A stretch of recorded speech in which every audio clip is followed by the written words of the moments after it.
Tengan buenos días, mi nombre es Jennifer Andrea Reyes Ayala y hoy vamos a hablar sobre el laboratorio de cinética enzimática. Comencemos como primer punto a hablar sobre qué es una enzima. Son catalizadores proteicos que aceleran la velocidad de reacciones metabólicas tanto a nivel celular como fuera de ellas, sin sufrir cambios en su estructura o en su función. Primero que nada vamos a establecer una relación de lo que utilizamos en la práctica con el pH. En este caso tenemos el buffer de fosfato, que es una solución utilizada para mantener estable el valor del pH de otra solución.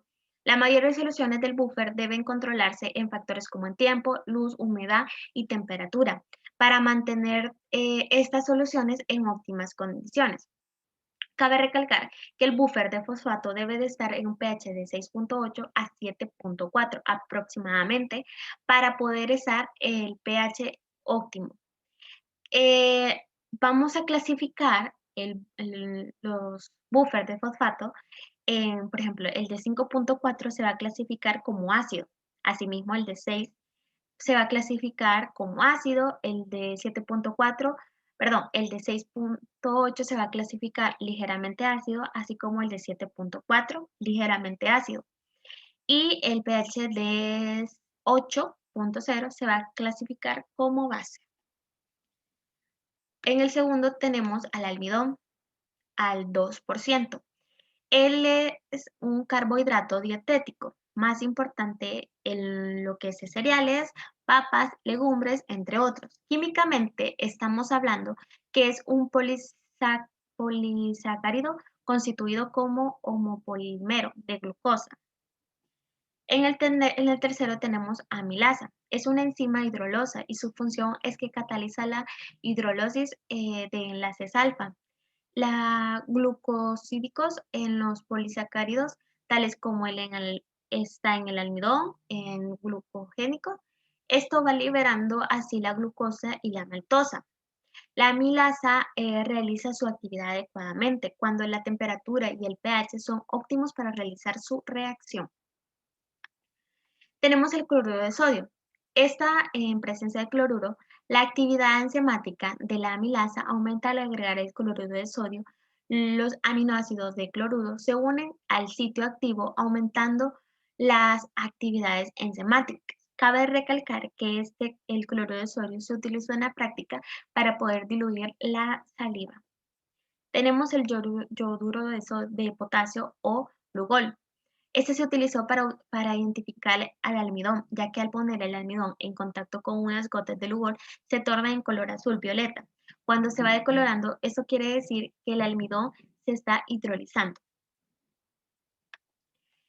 En este punto tenemos el valor en valores de 1 al 5, del 1 siendo el 5 la mayor decoloración, anotar la intensidad azul vistas en los tubos, según su criterio y completar el siguiente cuadro.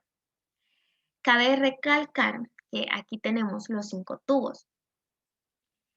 Todos fueron expuestos a la misma temperatura de 38 grados centígrados por 5 minutos en baño María, pero la variante acá es que cada tubo tiene diferentes pHs, tienen diferentes buffer de fosfato. En el tubo 1 tiene un pH de 5.4, en el tubo 2 el 6, el 3 un pH de 6.8, el 4 un pH de 7.4 y el tubo 5 tiene un pH de 0.8. Con respecto a eso, tanto en la temperatura, la temperatura siempre ha sido igual, pero la variante es el pH. Se va a notar la intensidad de color en los diferentes tonos de tubos.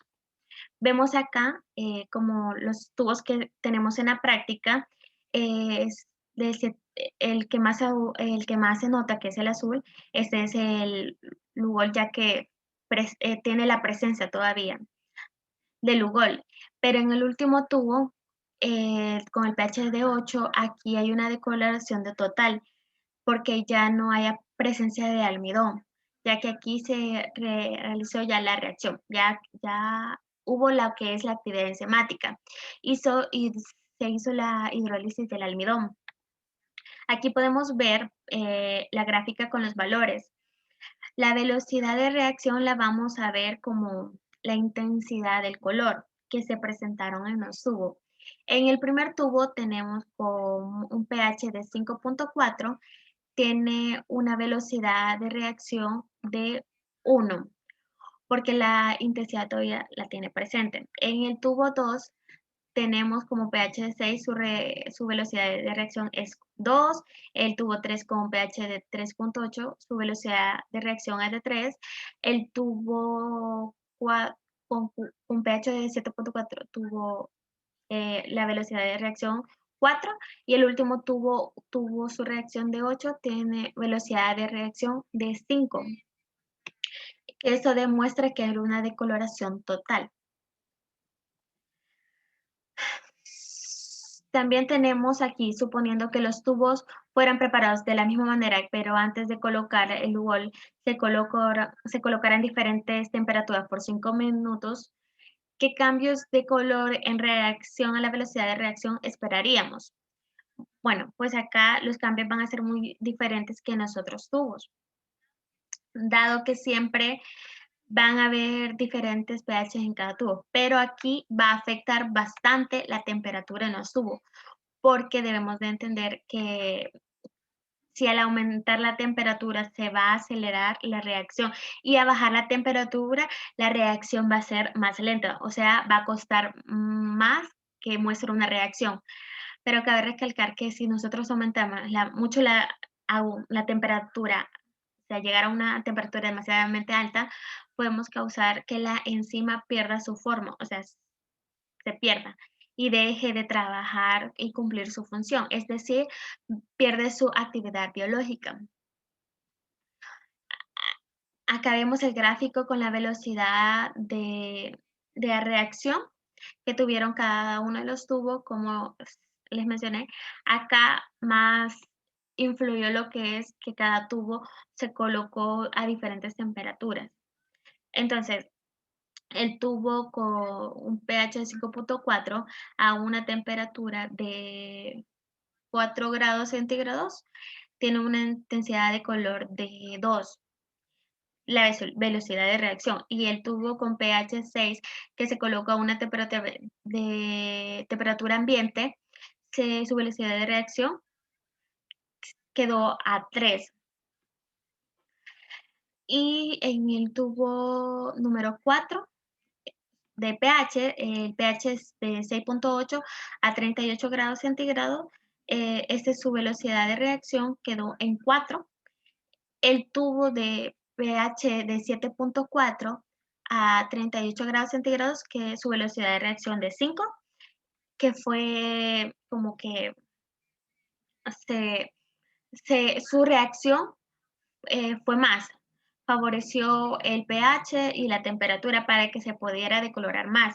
Esos dos tubos quedarían igual que en la foto que se mostró anteriormente, porque tienen el mismo pH y la misma temperatura.